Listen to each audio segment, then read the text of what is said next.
right. Thank you and welcome back to Andertons TV. I've got Michael from TC Electronic with me today because as promised in the last time we featured this new 2290 pedal, I really wanted to compare it to an original 2290.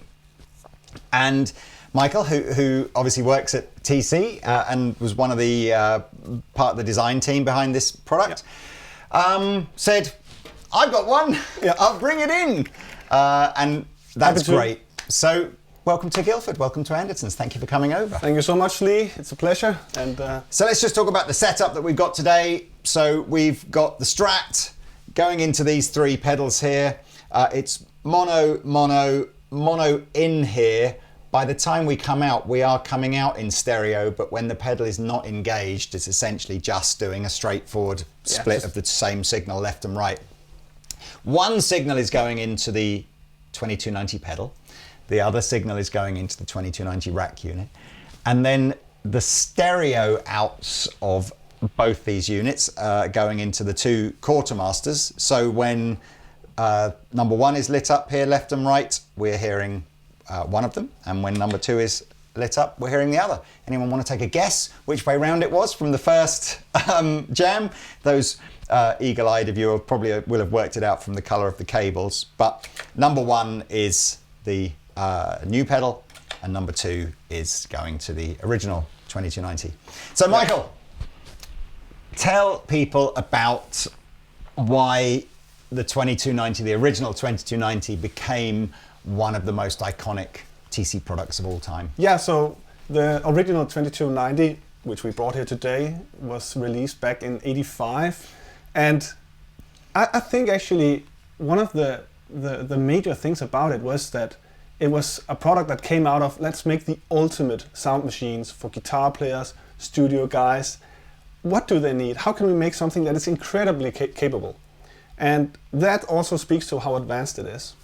So it was more like the philosophy behind not a pedal, this sort of rack unit here, more the philosophy behind it that made it that popular.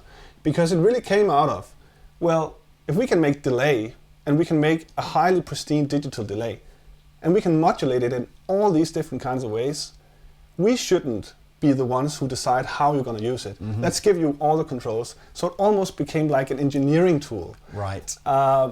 Which is a good thing and a bad thing, but that led to being able to create these legendary tones. Yeah.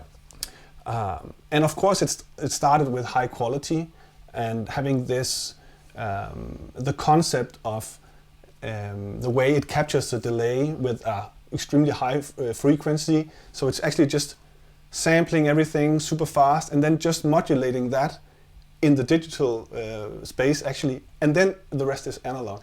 So in a sense it was sort of a digital delay, but only because you wanted the delays to be pristine. So that's the only place in the circuit that is digital, because then we have this super hi-fi, and then afterwards we go analog, we do panning, we do all sorts of dynamics and stuff like that. So that's one of the things. It's the dynamic digital delay where you can create the docking delays, which it's famous for.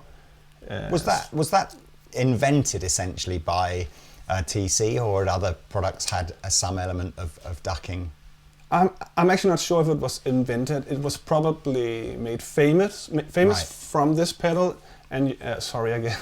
I know. Yeah, when this device. Yeah, it's fine. Yeah. So this was definitely the product that coined that phrase, and it's also in the the name dynamic digital delay. Yeah. And then a plus sign, and then effects control processor, which is a completely another topic, maybe for another day, because it was not just a delay. It was also controlling effects, like becoming a loop station, basically, so you could turn in different effects in and out and have presets like that. Yeah. Could do sampling, and so it was really just, like I said, like an engineering tool for. It's certainly complicated to look at. Yeah. I did forget to add, obviously, the final part of the signal chain, by the way, is we're simply going into the front of two clean amplifiers, and Michael was saying as long as those amplifiers are kind of pristine clean, that's fine. If we were getting any element of overdrive from the amplifier, we'd be better off using the effects loops, but you do either here. Tell me on this 2290 pedal then, you mentioned this interesting combination of digital and analog signal paths. Yeah. Is the pedal digitally emulating all of that, or is the pedal staying true to the idea that the delay elements are digital and the rest of the signal path is analog? Yeah, it's emulating. So right. So everything in the new rendition is all happening in the digital world. Right. So utilizing, I suppose, the sense that nowadays, digital technology can emulate guitar amplifiers to a degree where you can't tell the difference. You're almost sort of saying you're now emulating older analog gear in that way. Well, I suppose that explains how it's so much more compact and so much more affordable. Yeah. But it's important to note that this is, a lot of the stuffs are linear because it's like panning left and right. Mm-hmm. Yeah, I'm sure the VCA that's in this module for doing those kinds of stuff can have some non-linearities. So we measured that and made that into the pedal. But it's much more simple than, say, making a recreation of an amplifier. So I think that's also why we are getting away with it that good, because the stuff we have to emulate in the digital space here is quite trivial. Yeah. Cool. There might be some nuances also in the preamp and stuff like that, and the way that this one is sampling the signal, that if you really listen, you might be able to tell some differences. I really want to kind of focus as much as we can on the sort of sound. Yeah. There's obviously the rack mount TC2290 hasn't been available to buy brand new for decades. And if you want to buy one used, you're going to pay somewhere between $1,500 and $2,000. Oh yeah. And if you want to, because they're only mono in, so if you want, there's mono in, stereo out. So if you need stereo in, stereo out, you need two of these.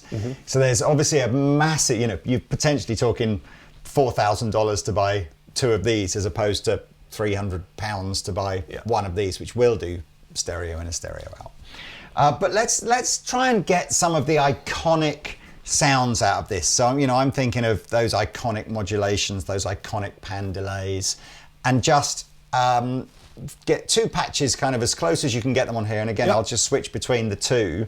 Some of the editing, I guess, we'll include in the video, and we'll talk to you about kind of how you've tried to make the user interface on this sort of similar to this, and others, if it gets repetitive, we won't include those bits, and we'll just go straight to the tone comparisons. So where do you want to start? Do you want to try and explain what that first patch is that you were playing at the intro? Yeah, the preset we were playing with in the beginning was actually a factory preset of the original unit. So we ported the 20 factory presets into the new pedal, and we took preset 89 as the starting point. Basically just stopped the dynamic modulation and played around with it. There are these thresholds where, when does it hit these different triggers and stuff. We did change those a little bit. It's a little bit complicated on this one. You have to go into different special keys. So we did set that up beforehand, just a little bit. But other than that, we can create different sounds, and they should be pretty similar.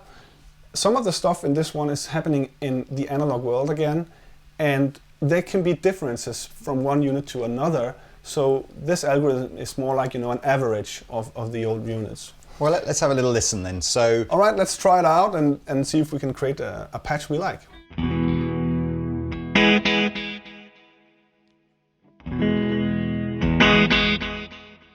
It's big and lush, isn't it? So just to remind you all, if you see the number 2 lights up, that's this one. If you see number 1 light up, that's this one.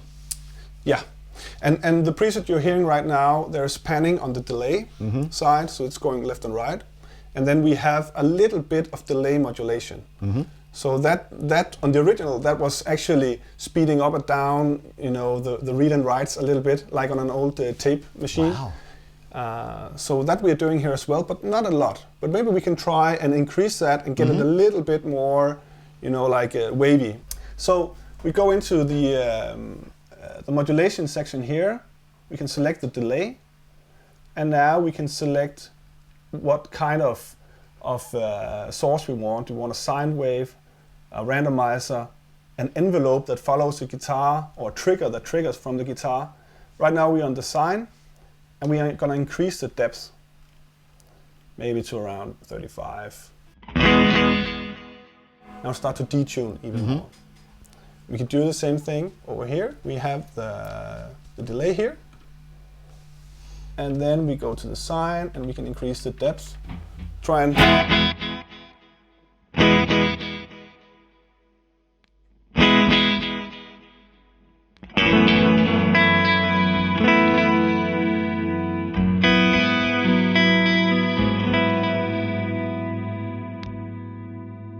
So it almost has this like chorusy effect already, but in the delay, right?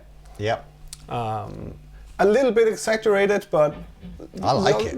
We want to see what we can do with it. We can try and create the famous docking delay. I think that would be pretty awesome to try and experiment a little bit. So we go to the dynamic section. It's already on the trigger, but we also have to turn on the modulation. So it's sort of like, well, you can turn on all these different engines, but you also have to like flip the switch to actually crank it on, right? So just be aware of that. You can change a lot of settings, but nothing happens. Well, you didn't turn on the dynamic modulation. So we're on the new number one, yeah. Yeah.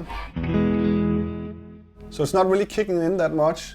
I'm gonna increase the depth a little bit. So it's like comes to life afterwards. So just in case people don't really understand this concept of ducking when you're talking about reverbs and modulations and delays and stuff, can you just give the quick 20-second, like, what is that? Sure. Well, you have this delay going on all the time. But if you're playing like lead parts or something where you want that to shine through and more have it, on the tail end, well, then you engage this. It's basically like a gating. So you sort of like cut off the wet signal until you stop playing, and then it opens up again. Yeah. So maybe turn on the Dane, and then I am a Dane, right? So this is why we're using it, of course. Yeah. Thanks, Pete, for that. So it comes alive more after I stop playing.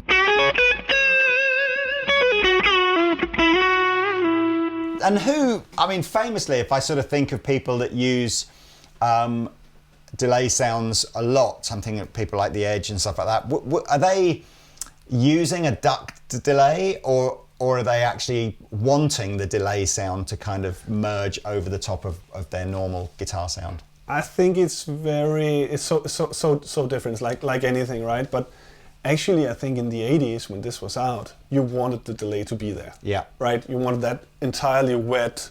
So I think it's more like a specialty thing.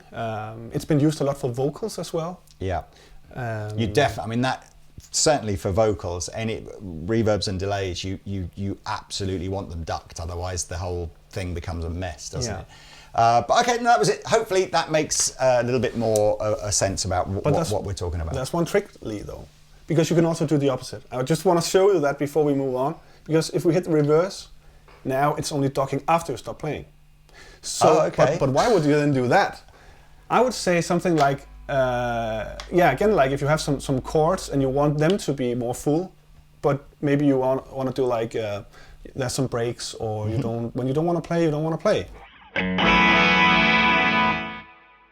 It just cuts off. Oh, that's cool. So you get this big, modulated, repeated sort of sound until you stop playing, and then it. So the opposite way around. Right. Okay. Cool. Yeah. Anyway, sorry. Let's keep going. Let's find some more of those iconic, tones from the 2290. I think it would make sense to try and go a little bit into the chorus land, because then we can also test that up against the original. And then after that we can go in even further. But maybe the chorus, I feel, is also a major part of this unit. And also for this new pedal here, it's important to stress it's not really just a delay pedal. It's not for anyone just looking for a new delay. It's actually a tool that you can develop with you. So whether it's chorus, delay, or it's tremolo and stuff like that. So I think we should spend a little bit more time on that. What we want to do is we want to get the delay down to in chorus territory, which is sort of in the 10, 20 milliseconds to 50, right about that. So I click here on the delay time, and then I can scroll with the wheel here. I can also hold it down, then I go much faster. Actually, it's 100 steps unless I just crank it and go all the way down. So now I'm already down in the, the modulated. So this is just 5, 6, 7 milliseconds now, right? Okay. And you can see I have 0.1 milliseconds. So yeah, you could even go into like hundredths of a millisecond or whatever like that. Yeah. Wow. Let's go to about 20. I think that's usually a nice sound. We don't want the feedback for the chorus. I mean, you could, but then it actually starts becoming more like a flanger. We'll get into that. It should be something chorusy. Nice and full, and we have some panning here as well.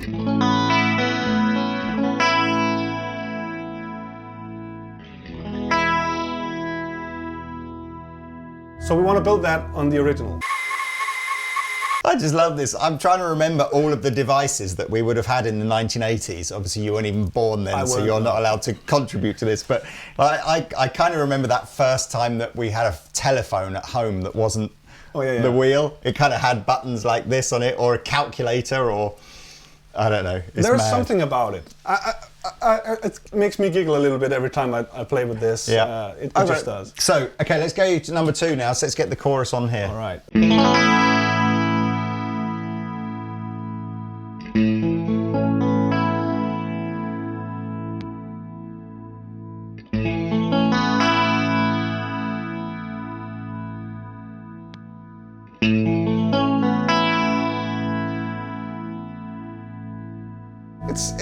It's definitely in the same. Yeah, you're down to your like 1 or 2%, aren't you? Of just sort of going, is it identical? I sometimes think with any of these comparisons, when you know that something is maybe a digital emulation of something else, I'm convinced your brain is predisposed to going, oh yeah, I can hear my preconception about what difference that would be. Yeah. I mean, I think this sounds like it's got more high frequency than this. But then I don't know if, half of me sits here going like, if I didn't know that there were 2 different units, or, would I even hear that? I don't know. And I wonder on YouTube land, once the bit of YouTube compression comes in, be interested to know whether you hear any difference whatsoever. But you're right, we're at that like 98, 99% the same. But actually for the person spending the 4 quid for 4,000 quid for the unit, I would actually hope there would be like 1 or 2%. This is true. This is true. I'd say interestingly as well, here we found something bad about this, didn't we? Put the guitar near it with the volume up. Now obviously that's got an internal mains transformer in it, whereas the 2290 is run off of a 9-volt supply. So another, I don't know, I suppose you've got to be slightly careful how close you want to sit to your original 2290 with a Strat or something, because it's to get quite a lot of interference. Well, if you have like four of them like the edge on the rack, then you don't have that problem. Well, this is true. This is true. All right. Anyway, sorry. So where are we going now? So that was the chorus thing. Can you make it slightly more flangery or something? I can. With some feedback. I can. But let's go down to a couple of milliseconds, maybe 2 milliseconds. Yeah. And we need some feedback. Try and open up for. Let's see where we are at. Getting there. Increase the feedback. Hear the jet motor in the back.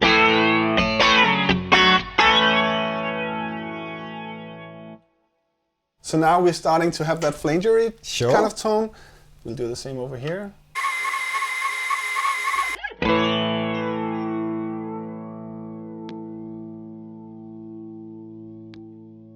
I'm just gonna let it ring here. Do the attack play the chord first? So.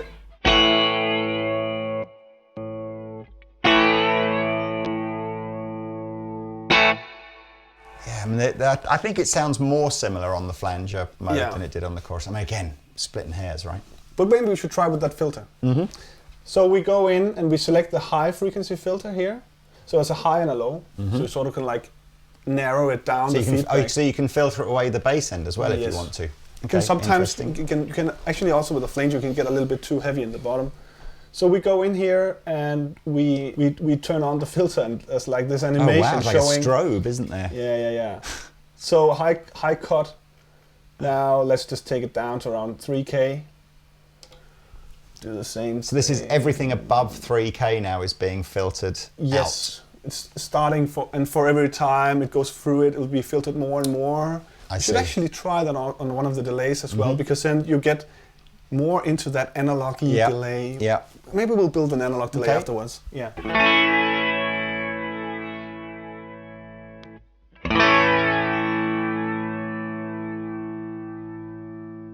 I think that needs a bigger.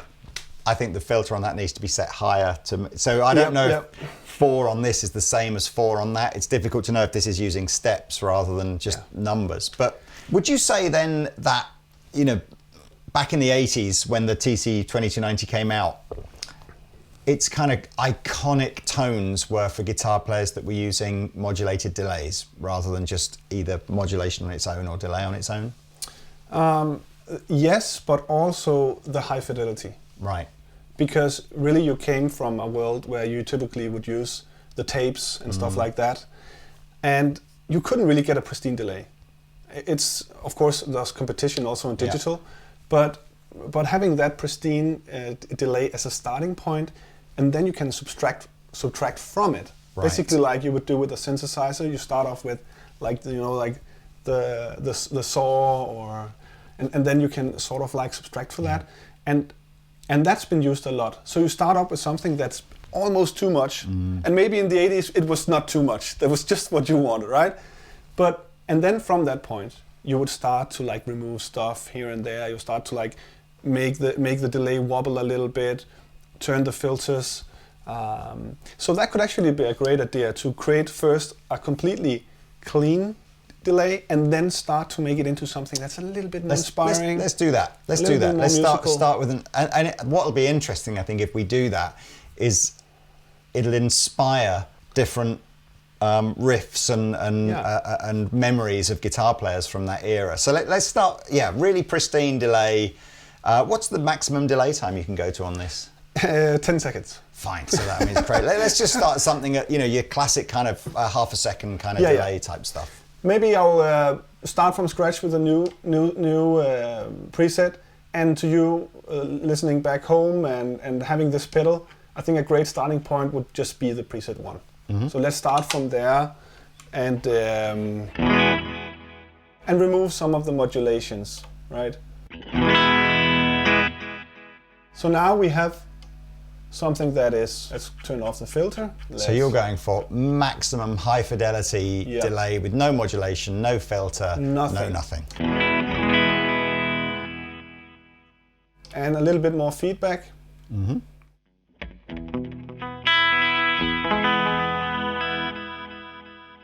But that's very clinical now. Now it's almost too much. So this is where we want to go, okay, this is hard for me to play with. I can feel like when I try now, like it's pretty lush, but it's also fighting me a little bit, right? It's really interesting you say that, because you do realize now actually it is too clean, isn't it? Yes. It's like you're going, it sounds unnatural. It does. All right, so that's our starting point. That's our starting point. And then we go in and again mess with this filter. Start to degrade, maybe a little bit more.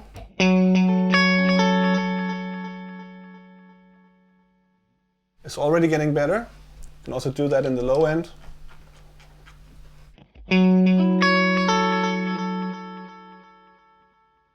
Maybe the feedback in itself is a little bit too long.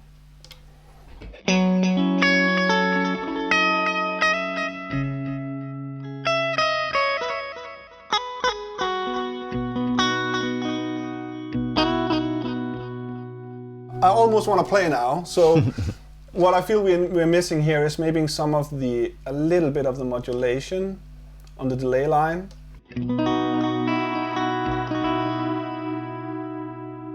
Now it starts becoming something, and I'm not even doing anything, I'm just playing one chord. And now it's much more musical, much more musical. So now we are, and these are actually the tricks of looking at the tape delay, because it's desaturating all the time, and it's wobbling a little bit. So that's actually what you're trying to But we have recreate. movement now in It's the a music, movement, don't we? yeah. And that's what gives it that character, and it's and creates that sense of I don't know, that more immersive kind of sense. Yeah. Can we get some movement in terms of the panning as well? Can we separate the stereo side of things? I mean, I know not everybody has a stereo guitar rig, and of course this can be used in mono, but I think that you're adding, again, it's just more movement, isn't it? It's not just modulation within a mono signal, it's modulation across two signals. We want to make it like an even bigger room. We can definitely do that. So we turn on the pan modulation. Maybe take the random. So now you're not gonna guess where it goes.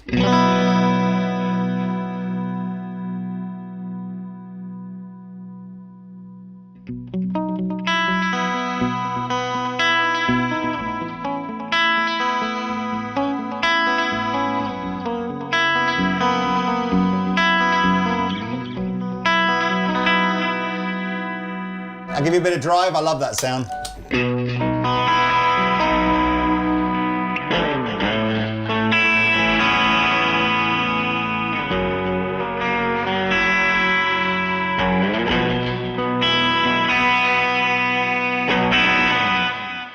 I love that kind of delay sound. I'm already in love with it. It almost gives me that the edge kind of sound. I think we are in that territory now. I think we are. I think we are there. Yeah.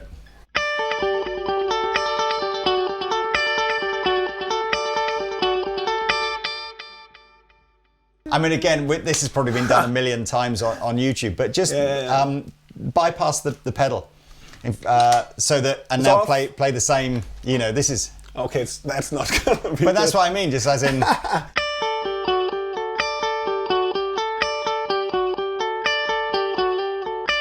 Which is, you can still hear where the inspiration for the song has come from, but it's not until you apply the modulated delay that the lick becomes the song. Yes. You know, and so anyway, I love it. So yeah, okay. It's a classic. It is. It's a great tone. It's a cheap trick, I know, but it's what it is, right? Well, we can also experiment a little bit with the, you know, the dynamics where we tried to do it with when we were playing, it was opening or closing. But actually it's also pretty cool to just have it sort of like a tremolo-y kind of thing.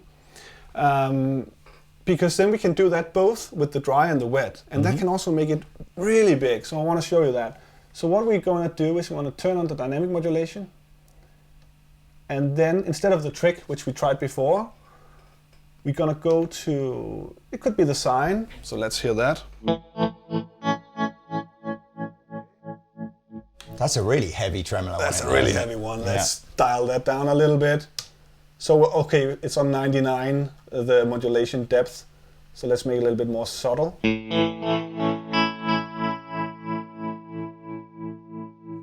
What I want to do with that is then, I'll just show you it. Yeah.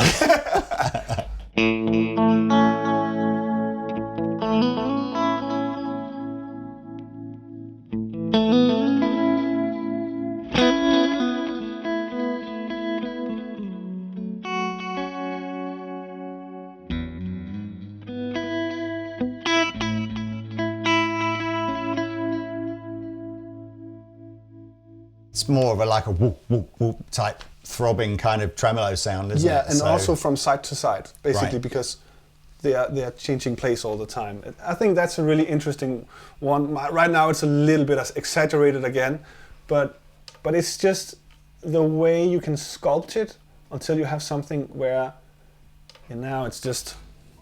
I'm not doing anything with the guitar either now. It's just. It's more subtle now. It's more isn't it? subtle, but it's alive, right? So I think that showcases pretty much how you can get started with this and playing with these different modulations. But this is still just it's still just scratching the surface. And to be honest, we've got some flack for not having a vast manual showing everything. And so we'll be making something that is more thorough, because just explaining in short terms what these different modulation is doing can still be hard to say, well, how do I then create a flanger? How do I do these kinds of stuff? How do I make a vibrato? You can also do that. So we're going to do that. We're going to make a manual for it. But we still have the original. You can still look at the way the original works, look at that old manual. There's so much gold in there to figure out how to get started on creating all these different presets. I think that's 2023 has been an interesting year for manufacturers reissuing old delay units. Yeah. Roland and Boss done it a couple of times. Yeah. Obviously, you guys have done it. And I suppose what's interesting about the 2290 is it is more, as you say, it is more an engineer's tool to get a guitar tone. So I think it's interesting because you might as well be honest about saying, you know what, if you're the kind of guitar player that just wants to lean down and get a sound, you're probably better off with something like a TC Flashback or something like that, and just thank you very much. Yeah. Whereas if you're, and I'm not talking about sculpting in the way that sometimes we talk about shoegazing, it's not necessarily all about going down and having this constant movement and changing the feedback in real time. It is just about really understanding what delay and modulation is and how it can change your tone, and just being able to go in and really fine tune it, I suppose. So again, the plug-in version of this has been out for maybe 5 years or something, hasn't it? So I suppose again that might have given studio players a taste of what they can do, but of course this you can take out live with you in a way that perhaps the plugin doesn't lend itself to. What else do we want to do? I mean, I kind of feel like the fun is finding those U2 licks and things like that, and just going, listen to this, and going, that is nailed on. You can kind of see where that's kind of come from. And again, maybe we should just try at the end, just let's get our absolute classic modulated delay sound. In fairness, we may already have it, and then just do the same on here, and again, just literally so people can hear the difference, and we'll play it with and without the drive. I haven't used the Tumnus at all, but that doesn't matter, I suppose. Let's do that.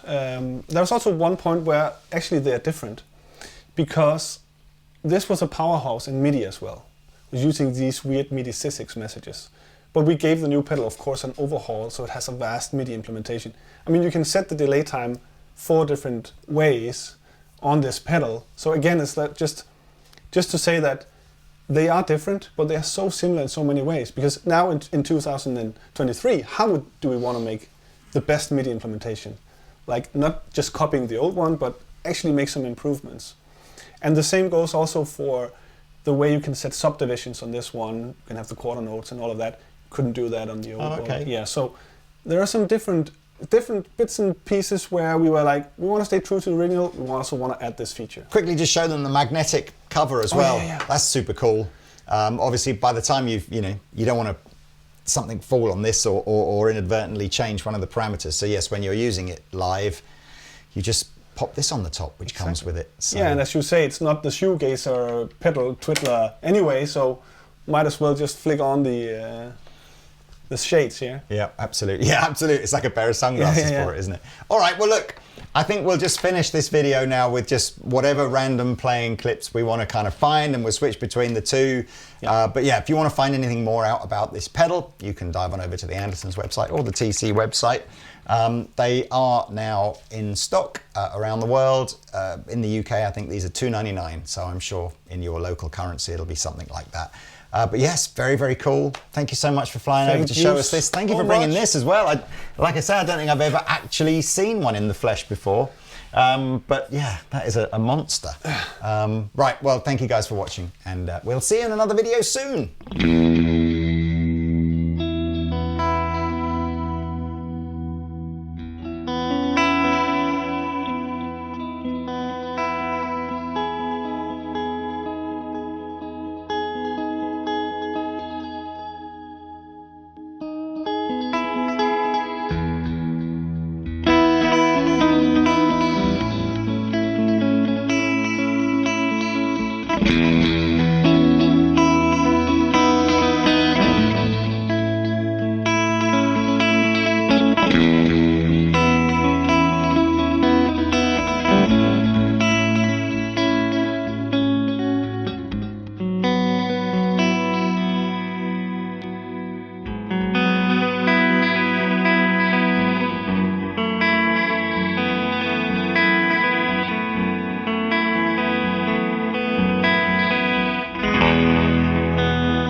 A bit of distortion.